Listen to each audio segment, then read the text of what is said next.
ఈ కాక్రోచ్ ఉద్యమం సందర్భంగా మీడియా ఏది చూపించని పరిస్థితి, వ్యతిరేకంగా చూపిస్తున్న పరిస్థితి. అసలు మీడియా పాత్ర ఎట్లా ఉండాలి, ఎట్లా ఉంది? క్రెడిబుల్ ఇన్ఫర్మేషన్ ఫంక్షన్, విశ్వసనీయమైన సమాచారాన్ని ఇవ్వడం మీడియాకున్న మొట్టమొదటి డ్యూటీ అది. సో ఈ అంశంలో so-called main stream media, so-called national media మీకు కంప్లీట్గా done disservice to the profession. అంటే మొదలు చూపెట్టలేదు, ఇన్విజిబుల్ అది చేశారు, అట్లా ఉద్యమమే జరగనట్టుగా నటించారు. కానీ ఎప్పుడైతే సోషల్ మీడియా ఒక మీడియా స్పేస్ టెక్నాలజీ పుణ్యమాన్ని డెమోక్రటైజ్ అయినప్పుడు మీడియా స్పేస్లో ఆల్టర్నేటివ్ మీడియా ఎమర్జ్ అయింది కనుక ఈ టీవీ ఛానళ్ళ పత్రికల గుత్తాధిపత్యం ఇక లేదని గమనించాక రివర్స్ మొదలుపెట్టారు, అటాక్ మొదలుపెట్టారు. అంటే వీరే పోలీసులపైన దాడులు చేస్తున్నారు, అరాచక శక్తులు ఎంటర్ అయ్యాయి, సంఘ విద్రోహ శక్తులు ఎంటర్ అయ్యాయి అని పెద్ద ఎత్తున ప్రభుత్వ ఒక స్టెనోగ్రాఫర్ లాగా పనిచేయడం మొదలుపెట్టారు. సింప్లీ స్టెనోగ్రాఫర్ రోల్ ప్లే చేశారు. సో అది సెకండ్ లెవెల్లో. థర్డ్ లెవెల్లో ఏంటంటే ప్రభుత్వ స్పోక్స్ పర్సన్స్గా పనిచేశారు. మీకు ఎంత దుర్మార్గం అంటే టైమ్స్ నౌ ఛానల్ చూశాను నేను, అలా డిబేట్ పెట్టారు. ఏంటి డిబేటు? పోలీసుల ఎక్సర్సైజ్ పైన debate.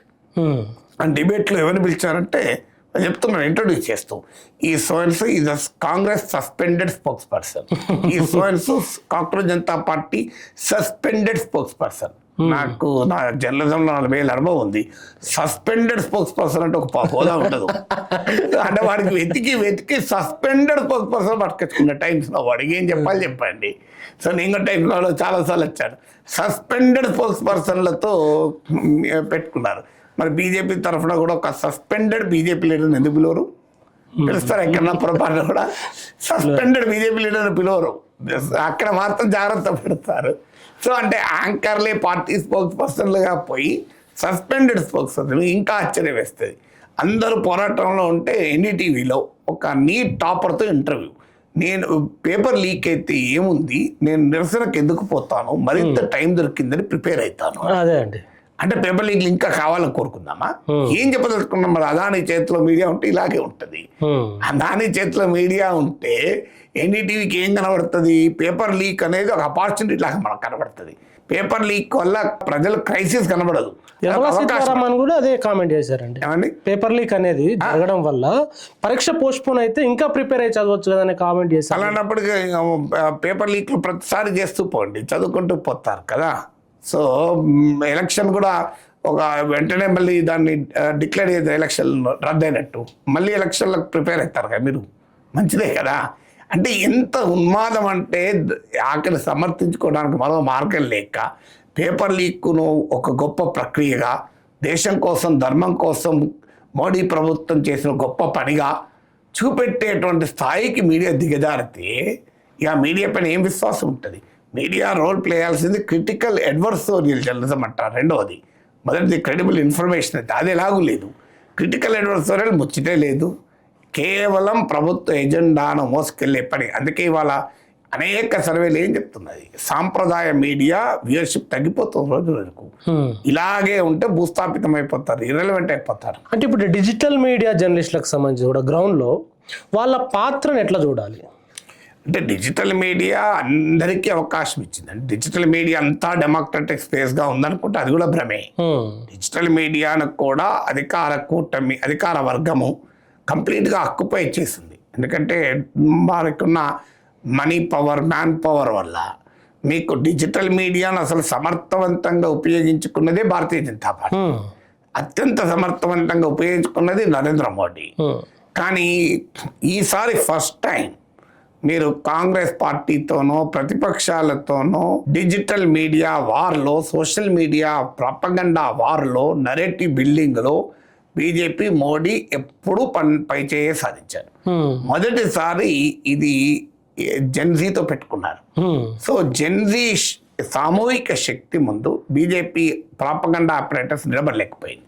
So BJP ecosystem మొత్తం బలహీనంగా పడింది. నేను చెప్పడం కాదు, మీకు ఆర్ఎస్ఎస్ ఐడియాలజీలో ఒకరై ఆర్ఎస్ఎస్ పైన అనేక పుస్తకాలు రతన్ శారదా, ఆయన ఆర్గనైజర్లో కాలంనిస్ట్ ఆర్ఎస్ఎస్ అనుకూల పత్రికలో ఆయనే రాశాడు ఓపెన్గా.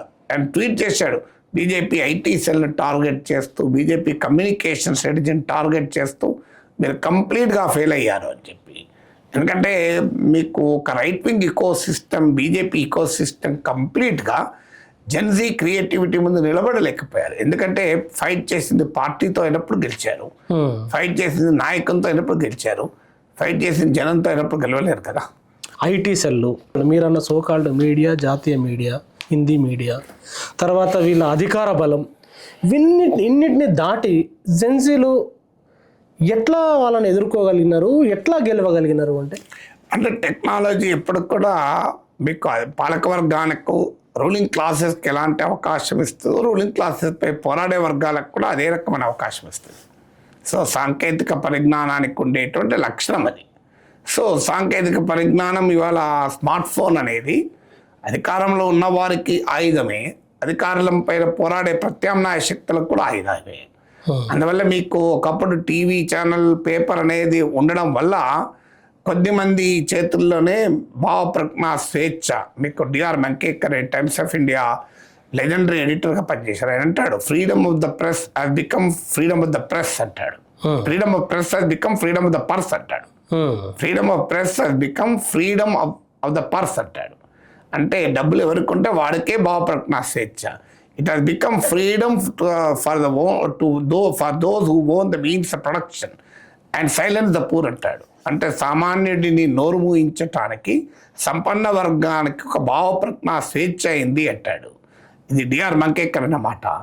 సో అందుకు కానీ ఎప్పుడైతే ఈ డిజిటల్ టెక్నాలజీల రెవల్యూషన్ వచ్చిందో దాంతో ఒక అద్భుతమైన అవకాశం ఏంటంటే, మీకు వందల కోట్ల పెట్టుబడులు లేకుండా ఒక చిన్న స్మార్ట్ ఫోన్తో నీలో క్రియేటివిటీ ఉంటే నువ్వు అద్భుతాలు సృష్టించగలిగే అవకాశం వచ్చింది.